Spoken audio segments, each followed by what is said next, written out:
back to Appleosophy Weekly. Today we're joined by a very special guest, Jacklyn Dallas. She's a content creator with a focus on consumer electronics. She reviews the latest gadgets on her YouTube channel, NothingButTech, and she also recently started an NBT products campaign. It's a brand dedicated to the same mission as her channel, infusing excitement and quality into consumers' experiences with technology. Jacklyn, how are you doing? Thanks for joining us. Dude, thank you. And you nailed that intro. It's like a mouthful. Thank you so much for having me on. Absolutely honored and super stoked. Cool. It's awesome that you're joining us. Now, you're pretty seasoned when it comes to podcasts yourself. You host the Digital Dive podcast. You're co-host on there. Tell us a little bit about that. Yeah, that podcast has been so much fun. It's definitely a completely different arena than YouTube videos because it's very long form. It's like 40 or 50 minutes. Wow. I co-host it. Yeah, I co-host it with a really good friend of mine, Darsh Kathani, who actually was like the first YouTuber that I ever met like 6.5 years ago. Yeah, isn't that crazy?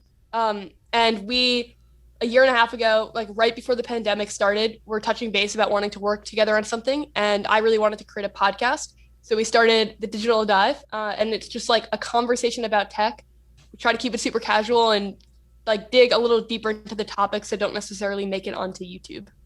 I love how it's less, your podcast is less of an NPR kind of vibe and more of just a casual coffee shop vibe, kind of like this, just having an introspective conversation on tech. I love that, and I think we're losing that a little bit in today's world. So it's cool to see people that are out there doing that, not just, you know, regurgitating the news or making memes out of it, but actually having a conversation about it. Thank you. Yeah, you know, I think like podcasting is a platform where you have a little bit more flexibility and like leaving in authentic moments versus YouTube. Not that you can't be authentic on YouTube, but it like their content is highly optimized for retention. Whereas on podcasting, you have like the benefit of people doing another thing while they're listening. So like maybe they're cooking or they're driving.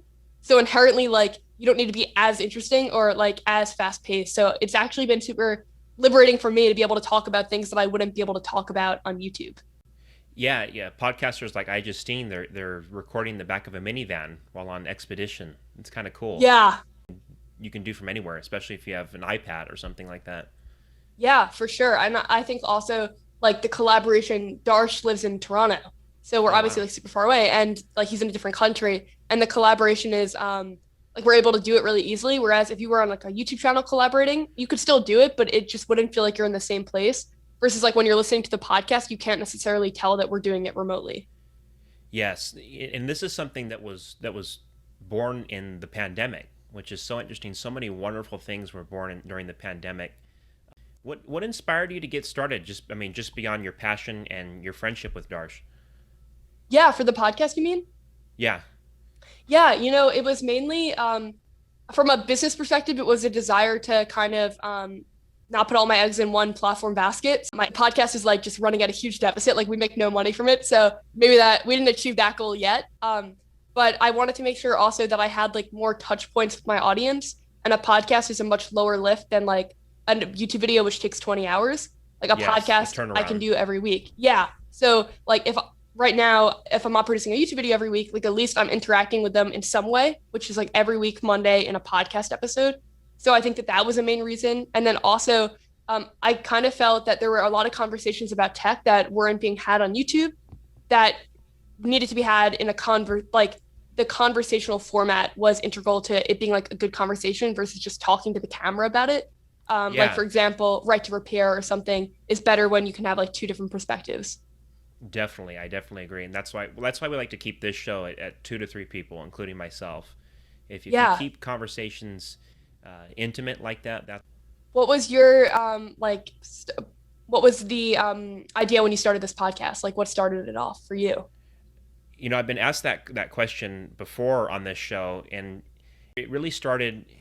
Do you remember back in 2017 when they opened the Steve Jobs Theater?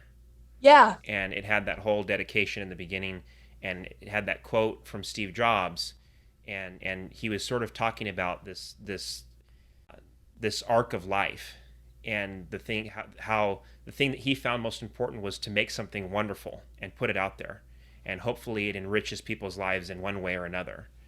And the one thing that's always come naturally to me is technology and computers, and I love I can educate or teach somebody something about, maybe something that's been sitting in their pocket for years, they didn't know it could do, and now it's enriched their lives in some way that they never even thought would be possible.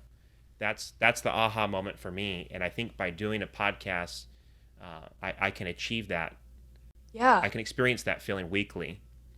Totally. I think like at the end of the day, if you're creating content online and people are consuming it, you're transforming their perspective in some way, even if it's like subconsciously. And I think tech is such a transformational thing. So it's amazing that we get the opportunity to talk about it and interface with people that are also super interested in it. Totally agree with you. I really try to put everything in perspective and create an honest show. This isn't the Apple Sheep show. We love Apple, but we're not going to make excuses for them, and we have to put everything in perspective in regards to the tech industry as a whole. Yeah. I think Rene Ritchie is like someone that does an incredible job with that, Yes. where he could be like super objective, and also he just knows everything about Apple. Like I'm blown away by the things that he remembers about them in their early stages. I think it's totally valid, and if you can like a product while critiquing it, I think that actually like helps the company get better. So I agree. I think it would actually be to Apple's detriment and everyone else's detriment if we all just praised everything that they did. And that's the thing is Rene likes to say you can love or hate any company, but it's my hope that the consumer can be more educated, make more educated decisions as far as which markets and which products they support. Yeah, for sure. Is there a recent decision that Apple has made that you're like not down with, that you hate? I feel the battery case is a little controversial to me. We can get on that topic. It starts at $99, which is a little steep compared to third-party competitors like Anker and things like that. Pretty much right out of the gate. But do you think that we're moving towards a future with something like this, where the iPhone will eventually go portless? Like, is this one step in that direction of making like MagSafe a bigger deal in the charging ecosystem? I sure hope not, because I feel like that Okay. that would reduce a lot of the customizability that developers have. It would destroy jailbreaks, which I'm sure Apple would love. It makes me think what kind of, we have Mac OS recovery. Will there be an iOS recovery that's over the air if you have a portless iPhone? How do you do that? Is there a newer version of MagSafe that has data transfer, and then you can create restore disks like you do for a Mac and sort of just clip those to your phone? You start thinking about those kinds of things. Yeah, I think I feel like there's been so much speculation about if Apple's gonna eventually go USB Type-C and like change the Lightning port to that. But I honestly think that they're more likely to go portless than change to USB Type-C on the iPhone, especially because I think we're moving towards a more portless future or wireless charging future. But I would be shocked if they did it like in the next like 2 years. Like I think it's going to be a longer term play. Yeah. So you see a totally wireless future as the end game. And I think they wanted too much too fast. We see how AirPower turned out. Rest in peace. Brutal. But that's where you see the direction going. Is that the direction you want things to go? I would say not now, but I'm not like ruling it out for the future. I think if wireless charging speeds get faster and they get more convenient, then I could see it becoming that. But I think right now, because they're not super fast and because the like MagSafe puck is pretty large, I can't really foresee like wanting that over just a regular plug-in cable. But yes, I feel like we're not innovating as much in battery as we are in like camera or screen. I'm crossing my fingers for the hydrogen batteries. Yeah, you think we'll get that anytime soon? I hope so. I really hope so. Imagine they say those things can rapid charge just by sucking in air. Imagine if your iPhone just breathed in a bunch of air. It's like, I'm charged. I'm ready to go. I'm ready to go. Yeah, that'd be sick. 100% down for that. Now, you launched your very own product, your first Nothing But Tech product. You want to tell us a little bit about that? Yeah, sure. So that product, for anyone watching on video, I'll like hold one of them up right now. Cool. That product is basically a collaboration with a company called Dive, who I've been like an advisor for, but they are fundamentally at their core a software company, but they saw this market for NFC custom cards, and they sent me a video of like this plain. Luke Fabricatore, the co-founder, and I are really good friends. So he sent me a video like 7 months ago, maybe, and it was this plain card, and he tapped at the back of his phone, and a page popped up with a bunch of links to Wow. his YouTube channel, his Instagram, and it was his Hydrant page, which is like a dive service. It's kind of like Linktree, but it's like much cleaner. I was like, this is so cool. And at that exact time, I was trying to figure out a product I could launch to my audience that was affordable, played into the community aspect, and was tech. Because I feel like a tech creator hasn't done a tech product yet. There's been tech accessories, but there hasn't been Yes. something that's like fundamentally tech. So I thought that'd be like super cool. And I pitched them on it, and then they were down. So ever since then, the idea has evolved a lot since that. Like the cards is a lot more. You can transfer files with it. You can link it to any page you want. You can also with the MBT cards like get exclusive perks. So I worked with Luke to design all the designs for them. He's incredible, and we wanted to make sure that with every design, if you were part of the MBT community, there'd be things that you'd notice, like, oh, this relates to Jacklyn's ring that she always wears, or oh, this is Oh, Jacklyn's favorite show. Like, there's all these like hidden references in different parts. But I I love wanted to that. make sure if you didn't, thank you, yeah. But I wanted to make sure if you didn't know me, like, you could still rock the card. So every design is like just like clean, I think, without being like overly MBT. And then when you get the card, you join like the MBT cardholder community. So we're doing exclusive things for that. So like exclusive wallpapers, live streams, Wow. stuff like that. Yeah. That's excellent. My favorite one is the cold brew design. That I is, myself, I feel like as a coffee drinker, like one of the most satisfying things in the world is mixing in the milk. So yeah. if you've like flipped the Ooh. card, the milk mixes in, which I kind of think is a cool thing. So yeah, those are the starting designs. The the software and stuff, Dive like just knocked out of the park. So I think it's like a really cool product. It's been super well received, which I'm super grateful for. So that's like the first, I guess, forte into. I think it's really cool when a creator can bring the same digital experience that they bring to the physical world. So with every video, I try to make people excited about tech and inform them and kind of like make their experiences better with it.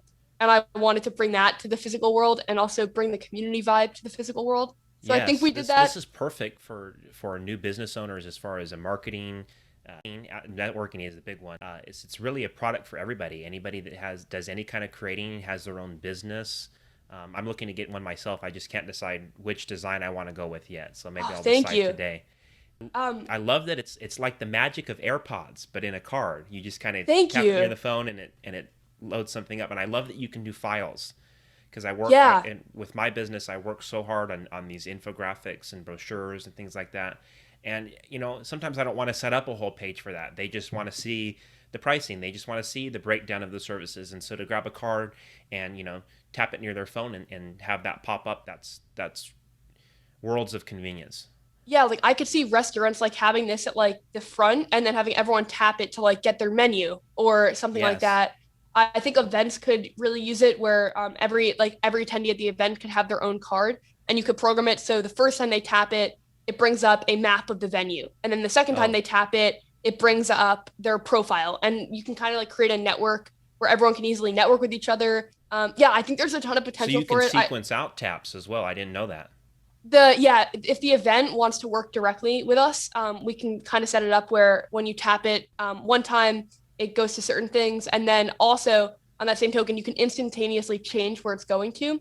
So you Hmm. can set it up where like on the first time they tap it, and then once you know that everyone's tapped it that way, then you would just change where it links to. But the double tap feature is for an emergency contact. So that's like if you double tap it within 10 seconds on a phone, if you have the setup, like your emergency contact information will come up.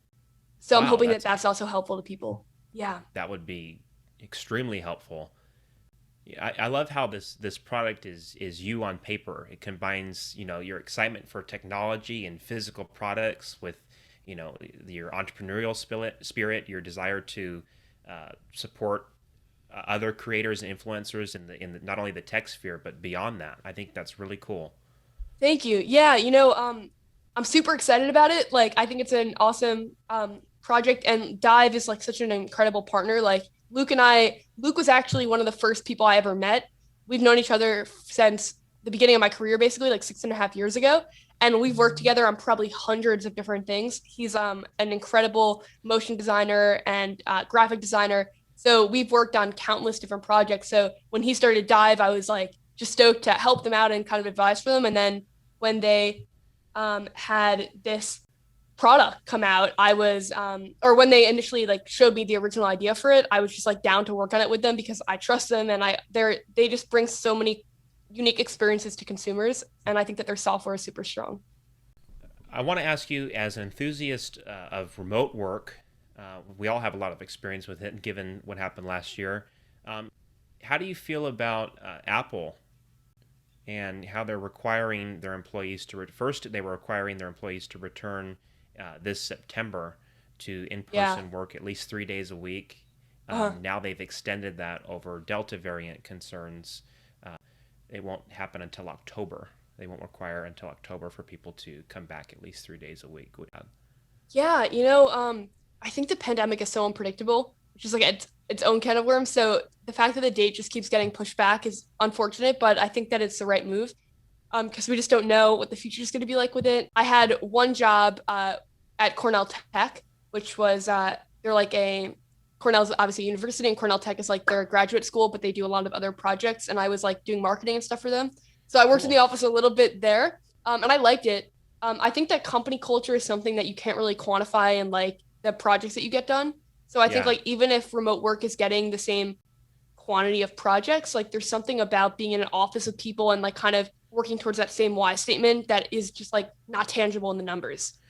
There's a quote from Tim Cook where he says, "The very best work we've done at Apple, we did when we were in person, and we just want to get back to that. We think it's really important." Do you find that you're more productive in a work from home space? No, God, I'm the worst. I think right now I'm out of my bedroom, but my like main studio desk that I edit everything at is like right next to my bed. So it's dangerous territory because I can end up like staying up until 4 a.m. working on a video, but then also like during the day I can take a 5-minute break and then I like waste an hour. So I think like having the separation of being in an office space and like knowing, okay, I'm here for work and that's what I'm doing is better. And I also think collaboration is much easier, obviously not during the pandemic, but just in general, like if you're working from home, you're probably less likely to have other people come work with you because then you have to have them to your house. Yes. So I think like for a YouTuber where a lot of your job is alone, like you film by yourself, you edit yourself by yourself, like there are tons of aspects of it where you're by yourself. I think it's important to look for ways to be working with other people collaboratively, which I think is why an office space is like important, but I'm also not against like remote work for part of the week. I think that that's like a good balance.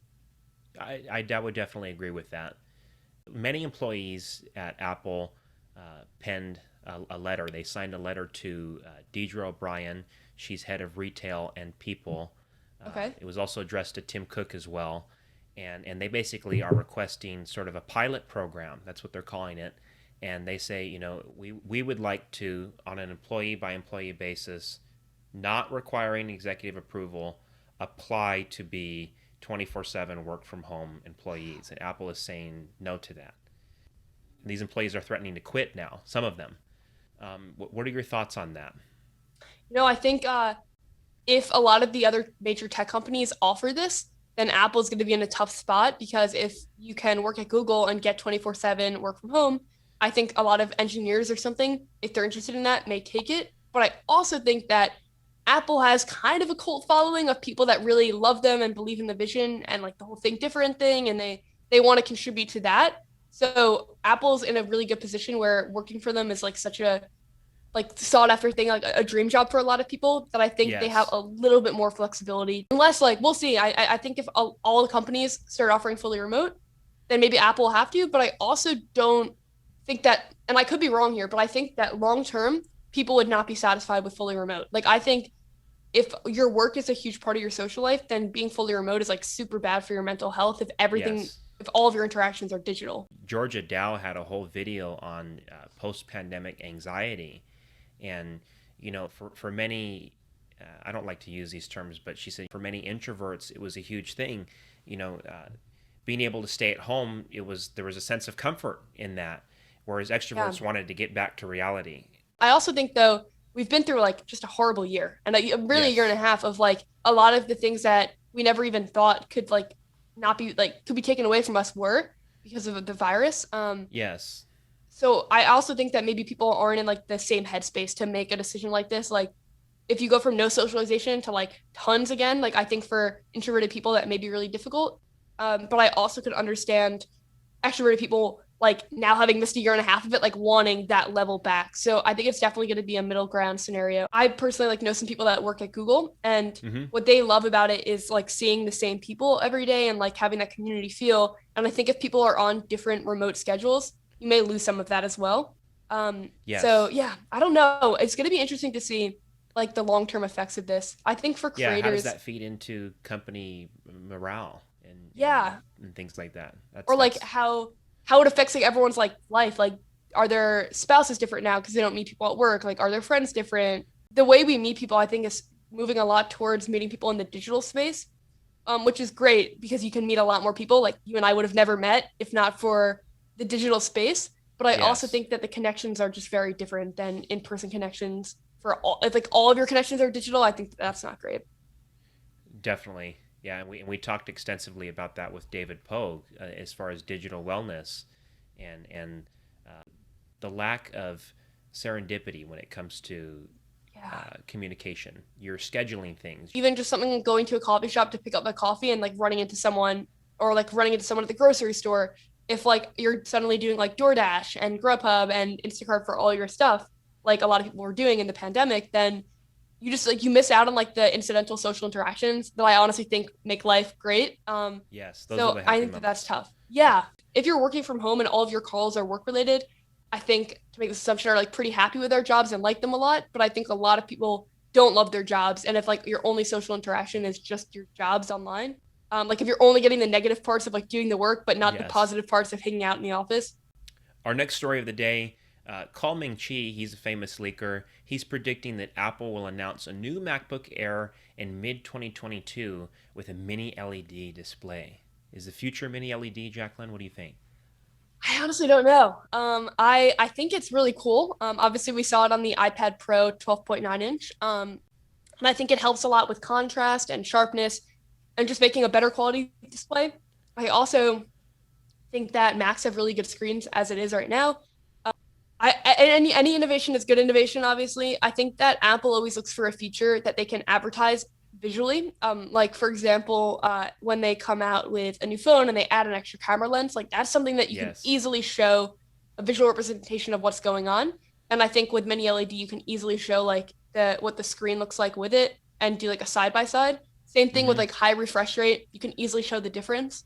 And as tech becomes more normalized and like there isn't as much major innovation every year, I think it's important that they focus on visual things so then people feel like there's a difference. So yeah, I don't know. What do you think about do you think this is like the next big thing, or is it just Apple slowly iterating? Well, I think there's always the next big thing. I see mini LED as a stepping stone to micro LED, and we've had so many conversations on this podcast about the market direction of displays and consumer displays, pro displays. Where is this all going? And I think mini LED coming to the MacBook Air is such a tremendous idea. Having that 1,000,000-to-1 contrast ratio. The MacBook Air used to be a lightweight machine. Now it's a photo editing monster. Not quite video editing. We don't have that sustained performance yet that you might get with the fan and better cooling. But when it comes to photo editing, multi-channels on M1, whether you go 7-core or 8-core, M1 is just a blowaway on this machine when it comes to photo editing. I have several friends who are creative pros. I've showed this to them, and they're just blown away by M1. It's astounding. And at such a entry-level price point, it's awesome because you have people pushing the limits of what their tech can do. Somebody that may be in photo editing and they couldn't maybe afford all the equipment to do it. Now they can just pick up a MacBook Air and they're whizzing away. They're following passion that maybe they've sat on for a while. Yeah. I used a MacBook Air. Actually, it's like my main computer, like the one that we're talking on right now, is a 16-inch MacBook Pro. But I also have a MacBook Air for like lighter tasks and stuff. I think that the form factor is great. And I think that a lot of people, I think, underestimate maybe what people do on the MacBook Air. Like, it's often recommended as like the device for students or something. But I think a lot of people buy it that are professionals as well, that maybe do coding or photo editing, like you said. And I think M1 is really going to continue to change the game and what we're able to do in that small of a form factor. So it makes sense to have a display that's accurate And I think HDR is going to become a really big thing as well. So Yes. I think we're going to keep seeing like display innovations. I think the other area that you and I kind of discussed, like off camera, where they should innovate is battery life. Yes. Obviously, M1 has really affected that. Like it's made it much more efficient. But just in terms of like battery cell capacity, I think that that's another area where we could see innovation in the next 3 or 4 years. What do you think about? I mean, obviously, the latest gen MacBook Air kept the same chassis as the 2018 model, just with no fan. It didn't require a fan, and that alone is just wow. You're doing all this, Yeah. and we took out the fan. Oh my god! But do you think next gen's MacBook Air, now that we're able to remove many of those pieces that are part of the digital charcuterie that is that logic board, do you think we can? There's room to jam in more battery in there. Do you think they'll bring that terraced structure from the original MacBook over to the Air and provide some even better battery life than there is now? Yeah, I could definitely see them doing that. I think that was a really actually good innovation with the original MacBook, the way that they were able to kind of optimize for space.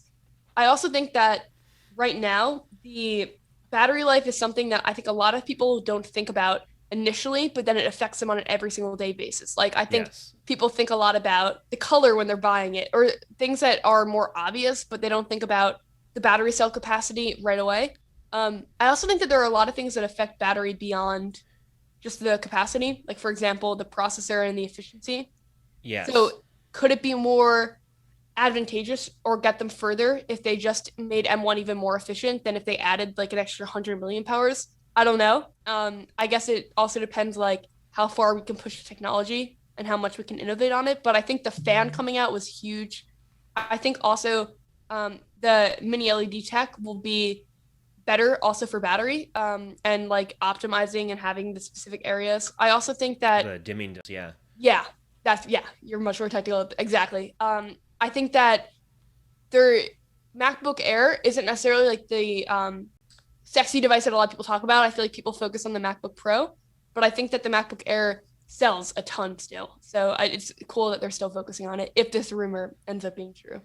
Love that Apple's focused on this machine, and it's awesome because you see people pushing the limits of what they can do with a mid-range consumer laptop that Yeah. has no fan, that has a chip that will continue to surprise you even years down the line. And I love that you brought up when it comes to battery. You know, this has been a theme in computing since the dawn of time. Is it's all about heat. How do we get heat out of the system? And yeah, now these Apple Silicon chips are great. They don't produce as much heat as the Intel ones that felt like a hot plate when you touch them. But now the battery is getting warmer because we have such a large battery in there. This is a problem with the iPhone. We were talking earlier about the MagSafe battery pack and how it'll actually downclock its charging speed if it sees that the iPhone is overheating. That's something that third-party manufacturers of cases and batteries, things like that, don't think about, and you could be Yeah. harming your phone, its resale value even. Yeah. I think that's something that a lot of people or even OEMs don't think about when they add like fast charge tech. If you are like continuously fast charging your phone, if the proper heat things aren't in place, you could actually end up like damaging the battery or just shortening the lifespan of it. So I think, yeah, we're going to see also as people become more conscious of e-waste, I think that we're going to see people wanting to maybe keep their devices longer or and we're going to see that anyways because devices are getting a little bit better. But I also think that we're going to see companies try to get a little bit more like environmentally conscious with what parts they put into the phone. So I think that that will also affect what we see in the next like decade or so. Do you think iPhones will get cheaper? I don't think that the flagship iPhone will get cheaper, but I think Apple, in my opinion, is definitely becoming a little bit more of a software subscription based model. And if you want to sell people software and subscriptions, then you need to give them a hardware product to sell it to. So I think that we Yes. will continue to see like the cheaper iPhone to get people into the ecosystem. And then you can get the Apple credit card and AirPods. So like the one $500 purchase can actually lead them to a lot more money. But I think that the flagships will stay at their price. What do you think? You think that it will decrease?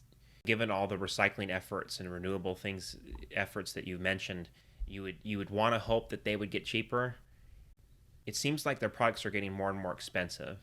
Yeah. I get things like mini LED are quite cutting edge, and to throw that in a consumer product is a big deal. So okay, tack on $100 to the iPad Pro. That's now 1,100. It used to start, at 900, Yeah. 999, or 1,000. Stop kidding around, Apple. But it's. Do you think Apple? I feel like Apple's looking for a ceiling. Like, how much do you think people would be willing to pay when we call it Pro or Pro Max XL? Whatever the next thing is, Yeah. whatever it may be. I feel like they're kind of testing the waters. Remember when the iPhone 10 came out? It was like, whoa, $1,000 for a smartphone. That's outrageous. Nobody's going to buy that. Yeah. It's for that. As soon as it came out, by the end of the first quarter, it was the best-selling People bought smartphone it of all time in Q1 2018, I believe. I think that what we're going to see is that Apple will continue to push the ceiling on the high-end stuff, but then they'll also offer more low-end options. They have the iPad Pro that's more expensive. Yes. Now they have the regular iPad and the iPad Air.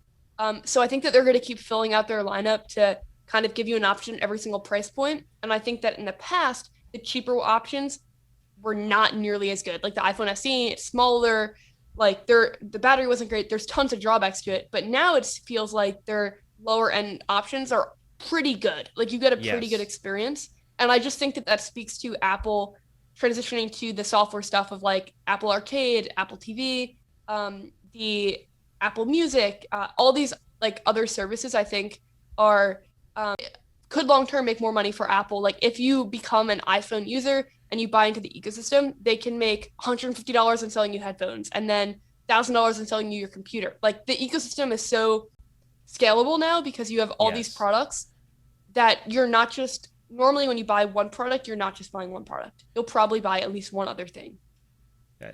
Definitely. You drew attention to the idea that Apple is very much morphing into more of a services-focused company.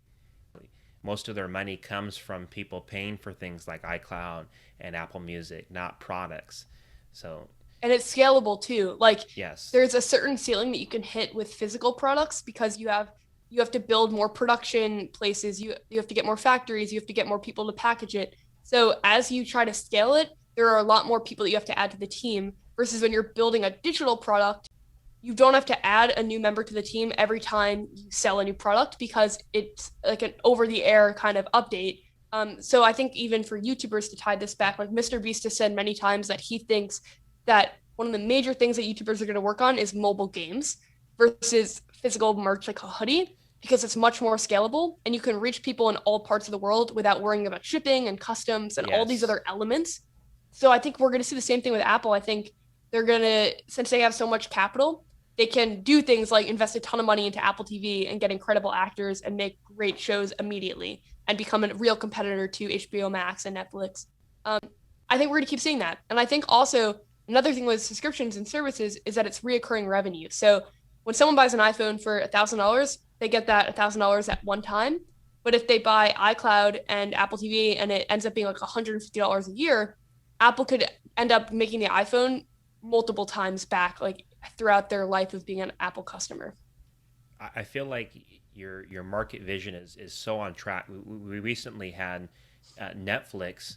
They made announcements saying that they're going to bring gaming to the Netflix platform free, and I don't know if there'll be tiers after that, after they get people hooked and addicted to whatever games they're providing. But gaming, cloud gaming is a huge thing for the future.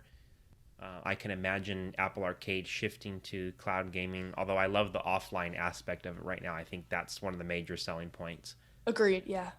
I think I think we're gonna keep seeing it. And I also think like India is such a huge market and it's as more and more people from India get on the internet, there's an opportunity to get more and more people on services. And I think that like logistically it's a little harder obviously to ship things internationally than ship things within the like domestically in the US. So what makes sense is just to offer them a service that they can buy onto. So I think that there's a ton of potential there. And I also think like as time goes on, you're going to need more and more storage, for example. So there's potential for you to keep upgrading your plan as you take more photos and the camera on the iPhone gets better. So the files are larger. Now you need more storage. Yes. So I think like everything is like directly related and Apple like just kills it with like the serendipity between their products and how it's going to keep scaling as an ecosystem. And a lot of people think that, and in many ways I agree with this, that it's Apple's end game to just box us into all their services so that we can keep paying them more. But then you also look at things like HEVC video encoding, and HEIC photo encoding, and how efficient those things are. You have these Android phones that are launching with 108 megapixel cameras, and you can't even tell the difference between that and a 12 megapixel photo on an iPhone, and yet it's taking up 5 times as much space on your phone. There's not anything being done to compress that, to free up space for you locally and on the cloud, whether it's Google Photos, whatever you're using on Android. So I definitely think Apple has to make careful decisions about their services. And I love that you talked about scalability, because that's exactly where it's at. Thank you. Yeah, I appreciate the word aligned. I think also with just the model of like trapping you into the ecosystem, I think obviously any company, it's advantageous to create a network of products that works together seamlessly. And I think when people are critical of that, I understand the criticism, because I do like genuinely think that a lot of the things are meant to like keep you in like iMessage, but I also think that it dismisses the incredible feat that it is to create such an interconnected ecosystem. Like the fact that when you're listening to something, but then you get a text on your phone, your AirPods will switch over, or Yes. You can airdrop something really easily. Like there's so many things that just like is unmatched by Android. Like there's no ecosystem on Android that matches the Apple ecosystem. I can't even really think of a company that has as good of an ecosystem as Apple. So I think that, yeah, we should be like critical about it, but I also think that it's important to like, it's amazing too. The other it's a walled garden, but it's looking more beautiful than ever these days. Yeah, dude, that's such a good way to put it. Yes. Yeah, totally. I also think like there was some reports of Apple looking into creating a hospital. And I don't know if you saw that, but it was like kind of an exclusive Apple report. Health. Yeah, and I'm actually working on a video about this right now. But cool. The thing for me that's so interesting about that is that Tim Cook has said that he thinks Apple's biggest contribution to the world will be a health contribution. And I think first of all, if we look at it from like, let's only look at the good, like maybe they genuinely want to help people. And I think that's a huge part of it. Like they want to make people healthier, but also from a business perspective, I think the personal health industry is about to become even more lucrative than it is. People really want to know everything about their health, their sugar levels, their blood oxygen, even if they can't do anything with the data or it's not helpful for them to know it. People want to be in control of their own health data now. And Exactly. The Apple Watch is a huge part of that. So I think that we're going to keep seeing Apple get more and more into the health space too. Obviously, they have Apple Fitness. So I think that's going to be a huge part of their business in the next decade too. That's so important that you point that out, because we do have Tim Cook on record saying, yes, our biggest contribution will be health. And it's important to ask questions about where Apple wants to go in that industry. Will there be something like Apple Healthcare that is more affordable than government healthcare? Things like that. So you start to think about that. And what we're really seeing right now at this particular point in time is the democratization of health. And you talked about that, being able to stay informed on fundamental things. I might have AFib. I might have low blood oxygen. What does that mean? I can research these things myself and ask important questions on my own. I didn't have to go to a doctor, visit an office, and have that doctor tell me what's wrong with me. Some of the most fundamental things, like my walking steadiness, my breathing, all these things are on my wrist. And so when that's in my control, and I'm not paying, monthly deductibles for it, there's a sense of comfort in that. Yeah, I think it's really important to note like that's incredible, and there's so many innovations with that. I also think that like it can't be a replacement for a doctor, like just having this health data. So I think that Apple was trying to figure out a way to have like actual Apple doctors that could help you look at the data and report it. And I think that it didn't go so well in the beginning. So I'm interested to see if Apple keeps going down that path, or if they just decide to become the software for hospitals, because there is this huge opportunity right now to be Apple's so good at software to kind of come in and be the software. Because right now I've been doing a ton of research on it for the video, and like there's 3 main software companies that are in the health care system, and they all kind of suck. Like their optimization is really not that great. So I think that if Apple came in and patients were able to track their stuff with the Apple Watch and then it synced to their doctors and it worked like how we know macOS or other operating systems to work, there could be a big opportunity there for them, both to help the greater good, but then also financially. Like the personal health industry is kind of a lucrative industry. Yeah. What do you think? Like it's like handoff, but for doctors. I call handoff, but kind of, yeah, do that actually. I mean, you could totally industry. see it like that happening in the hospital. I also think though that there's a lot more like red tape around getting into the health industry, rightfully so. Like the FDA has to approve things a lot more clearly. So Apple can add sensors like to track your glucose, but then it has to get approved. So they don't necessarily have the same experience that other health companies do, like Johnson & Johnson or other companies to like innovation in the health industry is much slower than innovation in the tech industry because you have to make sure that it's safe and that you do all these studies and stuff before you come out with something new. So there's just going to be like a lot more of, it's not going to be as like, they won't be able to make as huge strides as they can when they go from one generation to the next on an iPhone. But I still think that they're going to definitely put their time into it, even if it's just with the Apple Watch and adding more sensors and then connecting that to a hospital. But I honestly think that their contribution is going to be much bigger than that. That would be the dream, just thinking about how much a doctor could monitor from home and then just alert you. The algorithm would tell the doctor first and then the doctor would tell you, or you'd both know at the same time. There's so many possibilities. Because I also think sometimes getting the data without any context from a doctor can be really scary. Like, it looks like my... Yeah, it literally like all of a sudden I have cancer. You think you're fine and then you think you're dying like a second later because you get a notification. Yeah, so I think there's part of that too. Like I watched an interview of this doctor saying that he, after the Apple Watch, since the Apple Watch it's mostly bought by really young people, there's an inverse correlation between people that young people and having AFib. But because people have the Apple Watch that are young, he's seeing an uptick of young people coming in for AFib. And then in reality, it's like some of the times they actually caught it and it's great. And then other times people are unnecessarily anxious or worried about something that isn't a problem. So he was saying like, we need to figure out a way to get this watch on the people that are more likely to have it, like older people. And then also we need a way to put the data into perspective so people just aren't getting inundated with health information that they can't act on or understand. That's very important. It's like you said, it's like WebMD logging on and, for, a sore throat and all of a sudden, I have throat cancer and you're freaking out because you think you're going to die. It literally can happen. I mean, I had that happen to me like recently where I figured out I had like a really bad headache or something. And I also was having a couple other symptoms and I put it in and I was like, oh my God, like what's going to happen to me? And then it was like nothing. I was like sleep deprived. I love that you brought up how much slower the health and government approval moves compared to tech innovation in general. You look at things like the Apple Watch Series 6, it's been out for nearly a year, and the blood oxygen sensor is still not endorsed by any major health organization, whereas you have features like ECG. As soon as Apple launched the Apple Watch Series 4, ECG was the big feature that debuted.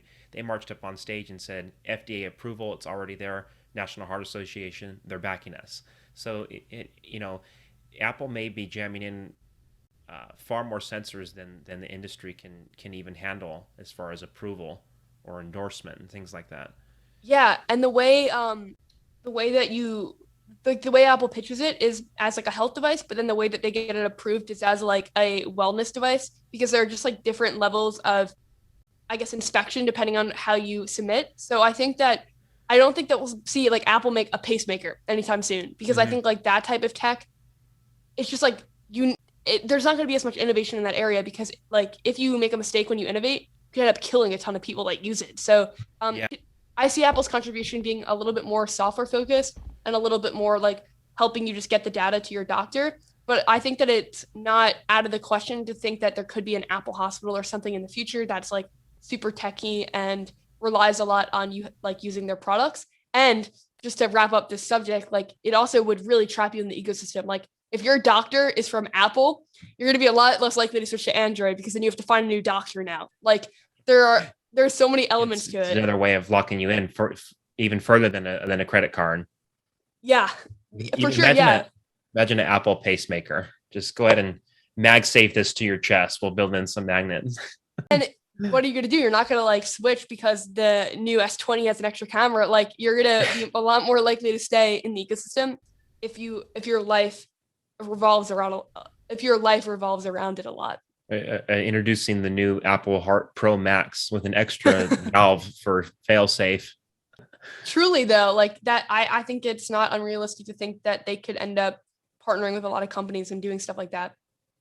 Well, we saw Apple involved. They actually created and then patented their own face shield that was designed by Apple's design team leader Evans Henke. Yeah, during the pandemic, they designed their own proprietary face shield and got it patented. It happened in the first few months of the pandemic. By April, they already had them out.